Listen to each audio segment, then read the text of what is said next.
Welcome to Our Girl Relationships. We talk about the problems people face in their day to day lives. Let's start with the video. To understand the entire situation, you guys will need some context. So I will start off by explaining how the relationship between me and my brother, my mom, and my dad, and all four of us as a family was. So my brother, Jackson, 22, and I, 16, male, were always super close, even with our age difference. We were like best friends. We had a lot in common and had a really strong bond, so I always felt like I would always have my brother by my side if something ever happened. As for my parents, their relationship had always been a little rocky. Nothing out of the ordinary as far as I knew, but it always seemed like my parents had a lot to disagree on.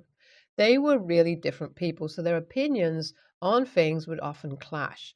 They would have some arguments here and there, but nothing crazy or out of the ordinary that had traumatized me or my brother. One thing that came out of this was how much closer it had brought me and my brother to each other, which is why what happened devastated me so much. It was completely out of nowhere and very much unexpected. It was when my brother left home, when he was 18, it hit me like a rock. No, it wasn't just him leaving home for undergraduate education, he just left. It was the end of high school for him. He received his diploma and he lived with us throughout his summer break. Hell, he even discussed his college and further education plans with my parents and I. I vividly remember the conversation we had where he dumbed down what being an engineer meant. He joked about how he'll make a lot of money and buy me a lot of presents and candy. Hearing that had made my parents and I laugh a lot. Unfortunately, that day never came because when it came time that he left for college, he didn't just not leave temporarily, he was just gone. We only found this out as he had stopped answering our calls and texts completely once he reached where he was supposed to. This was shocking and devastating to my parents. They tried their very best to get a hold of them. During this time, my parents' relationship had started deteriorating as well. The constant back and forth between the cops, the college my brother claimed to have left the state for, and lawyers, my parents had started blaming each other for what my brother had done. Their already bad relationship took a turn for the worse here, and they really didn't want to get divorced.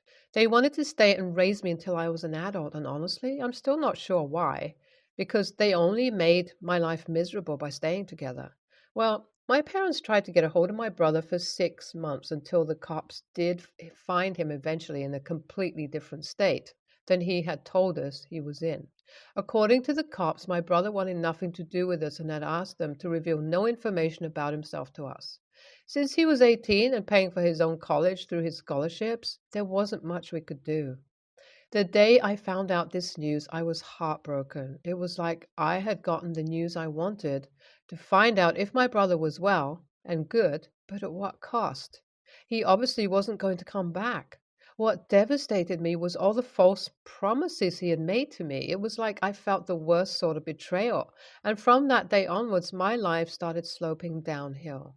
My parents' relationship deteriorated on the daily as they constantly fought over my brother. They practically made me a stranger in my own house as their conversations would land on nothing but my brother. My performance in school started getting worse as a result, and I have been living these past couple of years as a shell of myself. I recently turned 16. I did nothing special. No one even really remembered my birthday, and honestly, I didn't expect much. But to stay in peace, but I guess my brother didn't even want to give me that after all that he had done, because on the morning of my 16th birthday itself, I heard our doorbell ring. Thinking it was some package from Amazon, I opened it, and my jaw immediately dropped on the floor as I saw my brother standing on the other side. It almost took me a couple of minutes to even realize it was him. I looked up and down to make sure I wasn't dreaming, but his voice gave me assurance that I actually didn't want. It was a shocker to say the least, but I let him inside the house and called my parents downstairs. My parents were just as shocked as I was to see him. Jackson stayed quiet throughout the entire ordeal because I guess he was only here to ruin my life one more time. So after grabbing some breakfast, we sat down to talk. Honestly, I had expected some sort of closure finally, the real reason why the brother, who I had trusted the most, had left me behind for God knows what reason, but he had completely different plans. Jackson handed my dad a box that was wrapped. Although it was quite weird, my dad opened it with a curious look on his face. His reaction soon changed from confusion to shock, and from shock to anger real quick, and my mother and I just kept looking at each other. Wow, is all he could mutter out as he placed the box down, and my mom and I took a look at it. What I saw next shocked me. The box was filled with pictures of my dad's best friend, James, and my mom.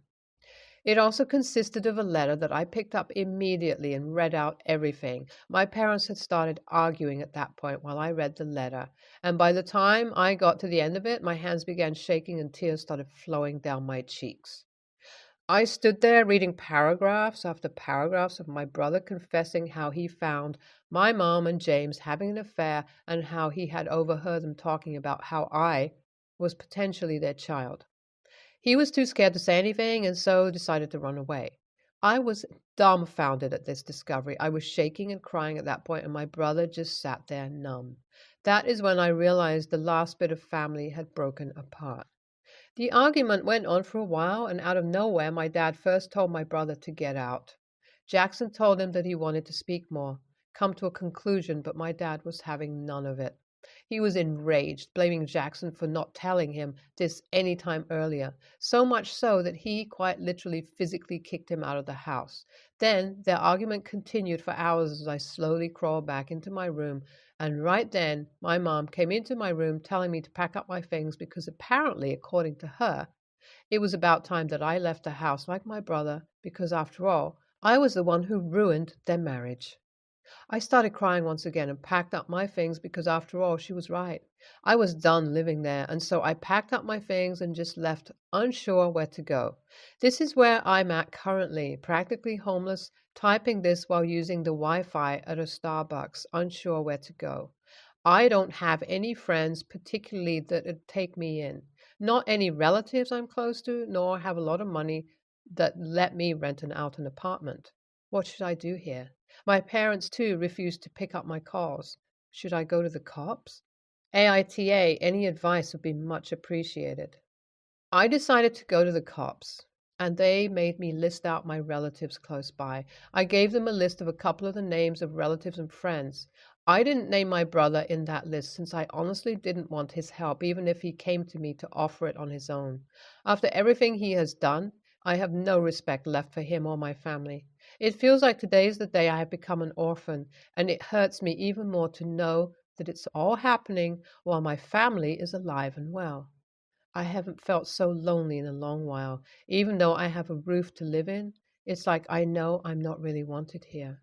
I'm currently living with my maternal aunt, who, like I said, doesn't really want me here. It's been 2 days since I've been here, and I've already overheard her speak to my mom and her other sisters on the phone about me and my brother and how we've been nothing but a burden to them. Calling this a heartbreak would be an understatement because I am literally done with my life. It feels like everything that can possibly go wrong is going wrong, and I am more lost than I ever could be. My parents currently are under investigation over my report, and I honestly don't want to return home, even if they're forced to take me in. I'm not sure if this will be my last update, but I will try my best to do so as soon as possible. I had posted on this subreddit 8 months ago, and with everything going on, quite literally forgot about this post. It is only today that I felt like I was stable enough to do anything, so I came on here to thank you all and give you all this update. Basically, after I started living with my aunt, within the first week itself, my brother tracked me down and came over to visit me. I was shocked and honestly kind of annoyed because I didn't want him to make my life any more miserable than it already was, and I told him so. He looked confused and then asked me if mom and dad hadn't told me about him coming to pick me up, when apparently, according to my mom, I threw a fit over this situation and wanted to leave the house ASAP. I was dumbfounded hearing this and immediately told him the reality. Jackson was just as shocked as me and held me in his arms before pulling out a small wrapped box from his pocket. I was immediately nervous once again because, as you all know, the last time I had opened a box, it felt like Pandora's box. But I knew I had to do so, and I did. Upon opening the box, I saw a key, and underneath that there was a note that said, "Welcome home." I was quite confused and looked at him as he explained to me how the sole purpose of him returning back was to take me into his apartment. I immediately began tearing up and hugged him super tight, instantly feeling guilty for all the resentment I had built towards him. Ever since then, we have been trying to rebuild our relationship through communication and therapy. My brother has dragged my parents to court and they are ready to give up my custody while paying some money for my expenses. Honestly, at this point, I don't even want that from such horrible people. As long as I'm kept far away from them, I'm all good. As for my brother, he finally sat me down and explained the reason why he just left instead of telling Dad everything that ever went down. He told me that he was scared of their reaction, and he was especially scared of the fact that they would kick me out of the house. So he decided to leave until he could get stable for himself and come to get me out of here. He talked about how, now that he thinks about it, it was a bit of a stupid idea back then. In his 18-year-old mind, it all sounded right, and honestly, I really get it. If I were put in a similar position, I would come up with a plan similar to my brother, so I'm not really going to blame him. As long as we have each other's support once again, we're all good. And honestly, so far, I'm only seeing good things coming through, like me befriending my brother's girlfriend. It's like I now have myself a brother and a sister who care about me so much. It is truly heartwarming and refreshing, and I cannot thank you all enough for tagging along in this journey. NTA, but run to the cops. I would honestly rather get placed in the system than be with such mentally draining family. I'm so sorry things have to be this way for you, OP. The adults in your life are truly horrible. NTA, why do I have a feeling that the brother wanted to say more, but just left because of the dad? I would give the cops his contact just in case. I really hope everything turns out to be okay for you.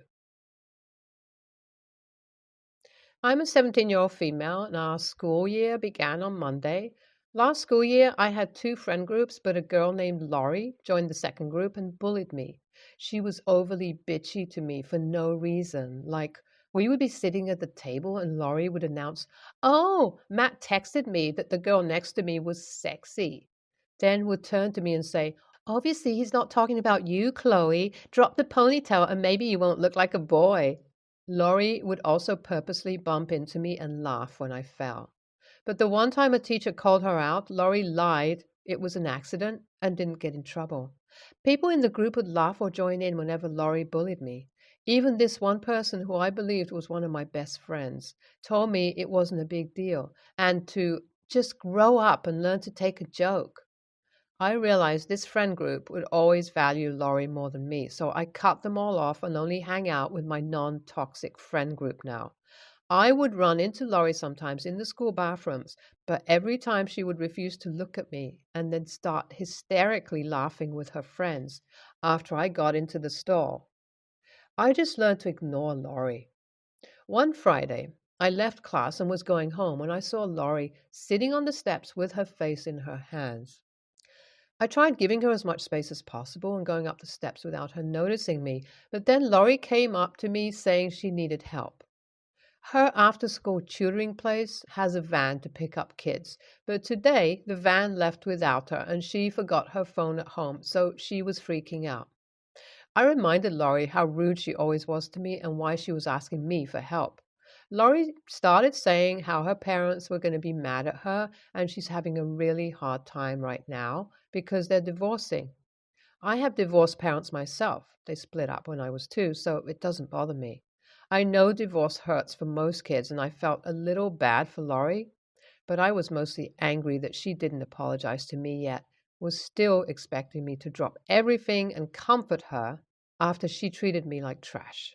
I told Laurie that, "Dude, I really don't care. Go to the main office and ask them for help. My parents are waiting for me." The parent thing was a lie, but I just wanted to get away. I told my dad and brother, Tom, about what happened during dinner. My dad said he was proud of me for standing up to Laurie and that I don't owe bullies anything. But Tom told me after dinner that even though Laurie was a bully, she's going through a hard time. Tom's older and the divorce had a big impact on him. And she didn't have anyone else to turn to, and telling Laurie I really don't care was a bit too mean. He said I should have been more forgiving to Laurie because we could have become real friends after it. Tom then said even if Laurie was still a bully, part of being a good person is to treat others well even if they don't reciprocate. I don't agree with Tom, but I've thought about this all weekend. So, AITA? NTA, your dad is right, and your brother can kick rocks. This girl was physically abusive and honestly doesn't deserve pity. My mom has me, 16-year-old female, and my brothers Nico, 17, and Shay, 18, with our dad. He died on my 5th birthday really suddenly. Mom was young and had the three of us, and she ended up meeting our stepdad less than a year later. I think it was about 2 years after my dad died that she introduced him to us as her boyfriend, and they married fast after that. At the time, Mom and my stepdad wanted him to adopt us and to change our last names to his so we could be a legal family and share a family name. We had said no, but they went through the process for the adoption. And when it came time for court, the judge took us aside and we spoke to him and expressed that we did not want to be adopted or to have our last name changed. It's not something I remember the best because at the time I was really upset, but the end result was the judge turned down the adoption request and the change of name request. My grandma said that the judge told my mom and stepdad that he didn't want to leave us feeling even more robbed of our dad by taking away his name and his ties to us legally. After all that, my stepdad tried so hard to get us to start calling him dad. He always called us his kids, his daughters, sons, etc. But he made a real emphasis on how much he wanted to be our dad and how he wanted to feel us accept him in that kind way. Mom would sit and tell us how we were blessed to have two dads, one in heaven who looked down on us and one who was with us on earth and could raise us and be the parent we needed. She said it would be such a positive thing to embrace him as our dad. My brothers and I never did call him dad. Mom had more kids with our stepdad and they called him dad, but it was always a problem that we didn't. My oldest brother graduated last year and he moved out soon after. He graduated early and there were some things that went down which resulted in mom and stepdad bringing Nico and me to therapy with them. 4 weeks ago, during therapy, my mom and stepdad brought up how tired he is of feeling like he raised us for nothing because we never show him the love he believes he deserves, and we don't show him the respect he wants by denying him the title of dad. They said he is very close to leaving. So Mom asked if either of us would consider trying to be more open to the idea. We would at least refer to him as dad to others, even if we don't call him dad to his face. I said I would never be okay with that. My brother, too. Mom cried, and my stepdad, well, I think that was a breaking point for him. It feels like their marriage is all but over, and deep down, I know both of them blame me and my brothers. I hate seeing my mom so upset. My stepdad can't hide the fact he's angry with us over it. AITA? NTA, they tried to force the adoption down your throats when none of you wanted it. And now he says this is a deal breaker for the marriage? If that's true, he never really wanted a marriage. He just wanted to be a dad.